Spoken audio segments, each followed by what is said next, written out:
Dumping yard ఉందో దాన్ని కూడా ఇప్పుడు ఏదైతే బిట్ కాలేజ్ ఉందో అక్కడికి మొత్తం డంపింగ్ యార్డ్ ని అక్కడికి షిఫ్ట్ చేసి మొత్తం ఈ నగరాన్ని ఎటువంటి భారశుద్ధం లేకుండా కఠినమైన చర్యలు తీసుకోవడం జరుగుతుంది.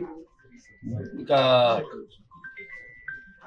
ముందు ఇంకా ప్రతి ఈ యొక్క హిందూపురం పట్టణాన్ని అతి సుందరంగా తీర్చడానికి అయితేనేమి మిగతా అన్ని సౌకర్యాలు కలగజేయడానికి ఈ కాకుండా ఈ 92 120 కోట్లు కాకుండా ఇంకో 100 కోట్ల రూపాయల ప్రపోజల్స్ పంపించడం కూడా జరిగింది.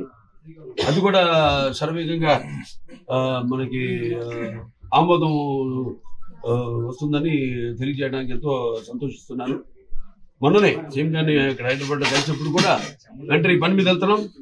సో వెంటనే మీ యొక్క సహాయ సహకారాలు ఆయన ఎక్కువగా ఎప్పుడు హిందూపురం అంటే ఒక ప్రత్యేకమైన, ఎందుకంటే ఆయన కూడా చెప్పారు మొన్న, ముఖ్యంగా మా బాలయ్య కాదు అక్కడ అది పార్టీ వ్యవస్థాపకులు స్వర్గీయ శ్రీ నందమూరి తారక రామారావు గారు ఆయన ప్రాతినిధ్యం వహించిన కాన్స్టిట్యూయెన్సీ, అలాగే అది కాకుండా కూడా భౌగోళికంగా ఎంతో మంచి భవిష్యత్తు ఉన్న కాన్స్టిట్యూయెన్సీ మన హిందూపురం. పక్కనే ఎయిర్పోర్ట్ ఉండడం కానీ, లేకపోతే ఆనాడు నాన్నగారు ప్రారంభించిన పారిశ్రామిక వాడైతేనేమి, లేకపోతే తర్వాత చంద్రబాబు నాయుడు గారు ఏదైతే అనుసంధానం చేసి ఒక HNSS నీళ్లు అందించడం అయితేనేమి, అభినవ భగీరథుడు ఆయన, అలాగే కియా లాంటి పరిశ్రమలు రావడం అయితేనేమి, ఇప్పుడు ఇంకా ఎన్నో పరిశ్రమలు ముందుకు వస్తున్నాయి.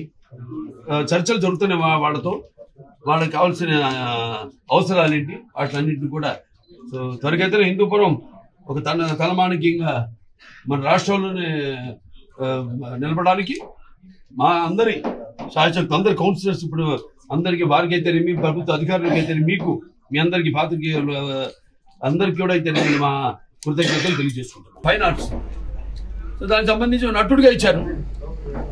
సరే నటుడిగా నాకు ఇంకా సంతృప్తి నేను చెందలేదు, ఇంకా ఎంతో ఉంది. నేను అన్నా చాలా మంది ఏదో పక్కదారి పట్టినప్పుడు, ఏదో కర్మలు అవుతున్నప్పుడు అప్పుడు ఏదో కొంచెం ట్రాక్ మార్చడం, క్యారెక్టర్ ఆర్టిస్టులుగా కానీ అలా లేదు. ఇది నేను 4వ హిట్ నా ప్రేక్షక దేవుళ్ళు, నా అభిమానులు అయితే నాకు ఇవ్వడం ఇంకా నాలో కసిని పెంచింది.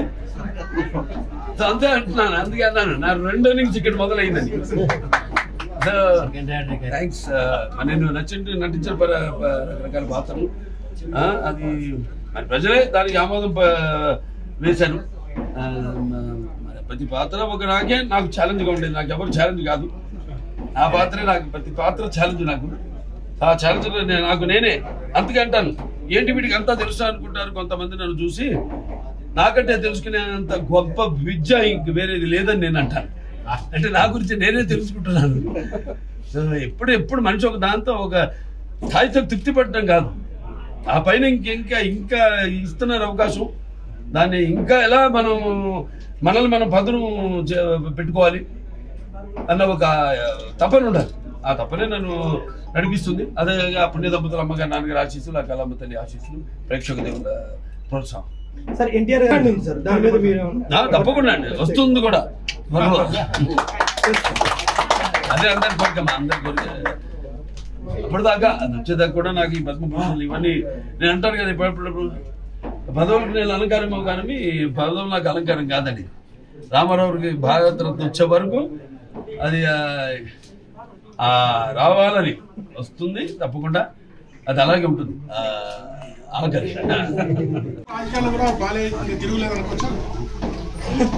నిస్వార్థంగా ఎటువంటి స్వార్థం లేకుండా అభివృద్ధి కోసం ఎప్పుడు మేము పాటుపడేది. కాబట్టి తప్పకుండా నా దృష్టంతో ముఖ్యంగా నా హిందూపురాన్ని అభివృద్ధి చేయడం మీద పార్టీకి ఎప్పుడు ఎటువంటి సేవలు ఉన్నా అవసరం ఉన్నా నేను వాళ్ళకి అందుబాటులో ఉంటాను. ఈ హిందూపురాన్ని కాదు, ఆ రకంగా నా సేవలు పార్టీ బలపరచడానికి తెలియదు. ఆ విషయంలో ఎక్కడ అవసరమైతే